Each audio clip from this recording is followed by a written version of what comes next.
The internal parts of the turbocharger must be cleaned and inspected periodically, depending on the combustion condition, operating hours, and other attributes of the engine.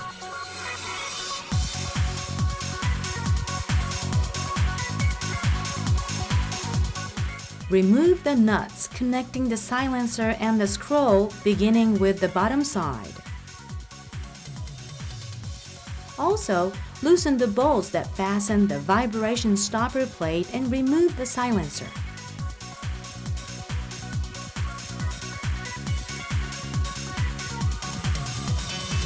Store the removed silencer in a safe place so that it doesn't turn over.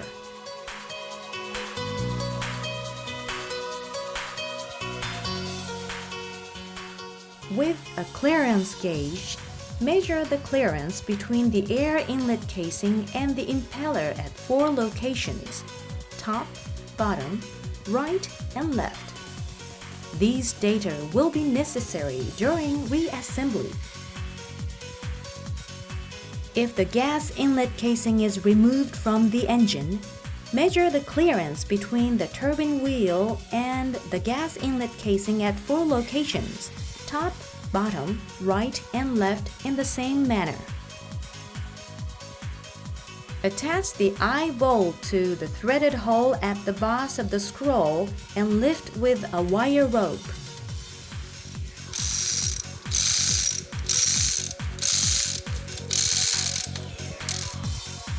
Remove the air inlet casing.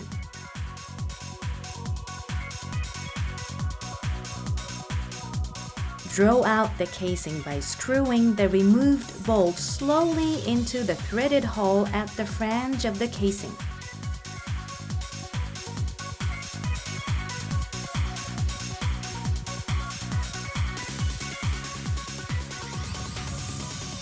Remove the V-band to remove the scroll.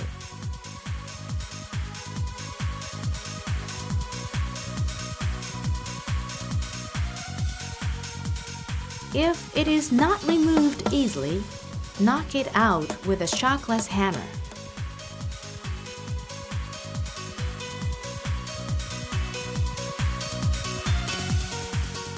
The scroll is attached with a diffuser. When storing the scroll, secure it so it doesn't turn over or damage the diffuser vane.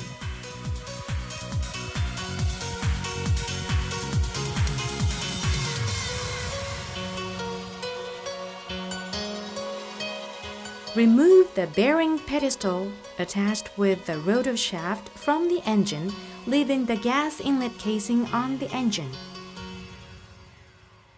Lift the bearing pedestal.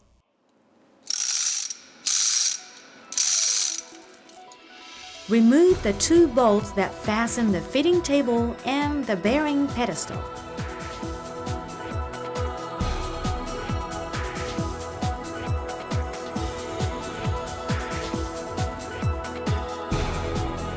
Next, loosen the nut to remove the stopper plate.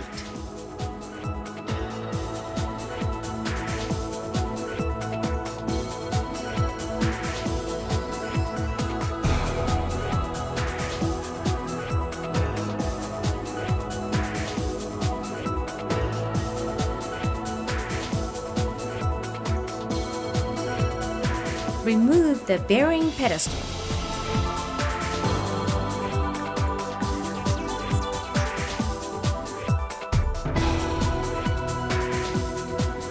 The packing is between the bearing pedestal and the gas inlet casing. Put the bearing pedestal in a place easy to work on and support so that it does not incline. Next, measure the thrust clearance.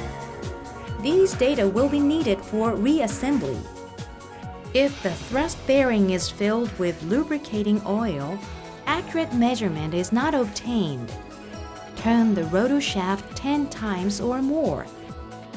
Set the dial gauge on the end of the rotor shaft. The thrust clearance is the difference of the divisions on the dial gauge when the rotor shaft is pushed to the compressor side and to the turbine side alternately.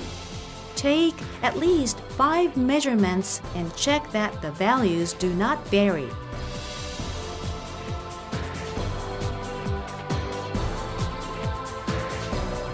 Before removing the impeller, measure the distance from the end of the nut to the shaft end with a depth gauge.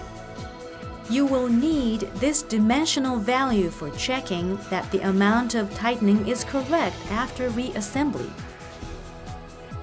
Next, attach the dial gauge to the end of the rotor shaft. Manually turn the rotor shaft in reverse direction of the operation and measure the deflection with the dial gauge.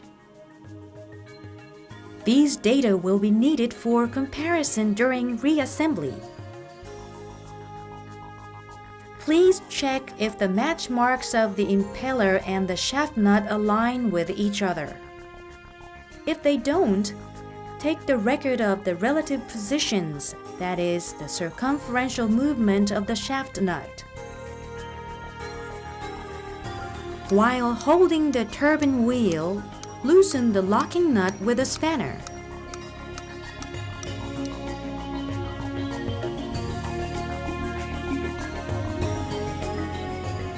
Remove the washer.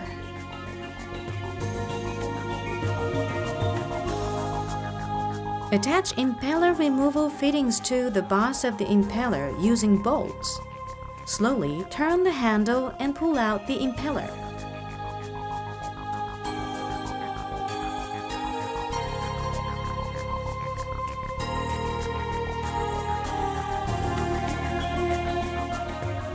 Carefully store the impeller, placing horizontally in a safe place.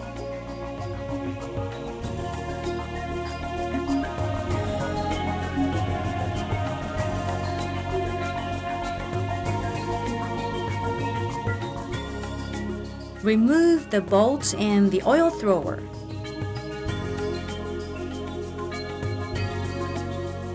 If the oil thrower is not removed easily, lift off while screwing the bolts into the threaded hole of the oil thrower.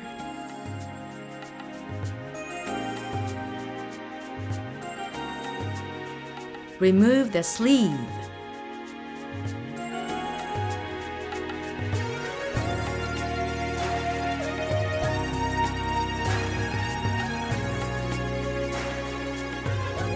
Remove the support.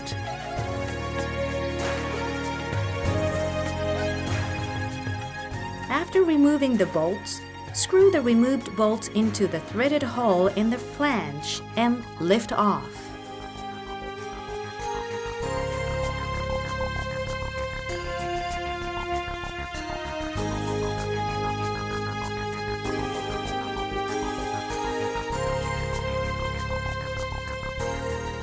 The support is fitted with the compressor side thrust bearing. Next, remove the thrust collar.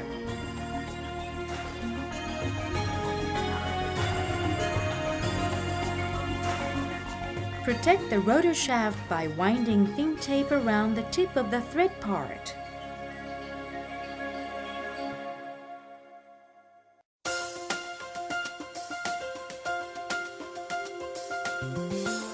Supporting the rotor shaft with your hand, slowly pull out the rotor shaft. Store the removed rotor shaft in a safe place.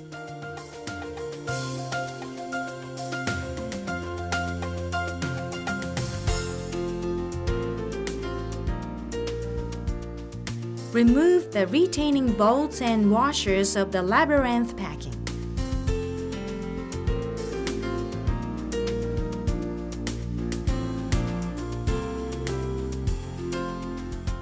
Remove the labyrinth packing.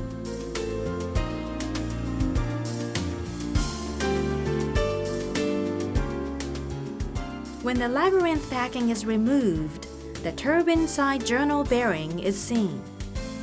Slowly pull out the turbine side journal bearing by hand.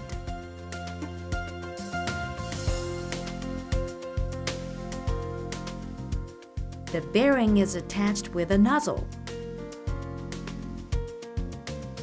Remove the nozzle.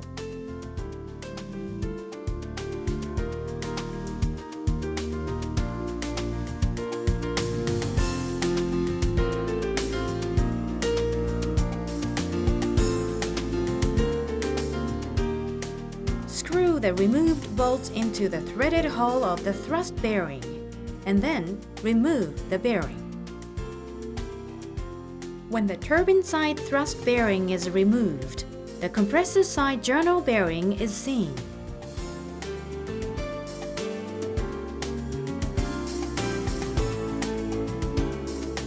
Slowly take out the compressor side journal bearing by hand. Disassembly of the MET18SRC is now complete. Store all the removed parts in a safe place and keep them clean.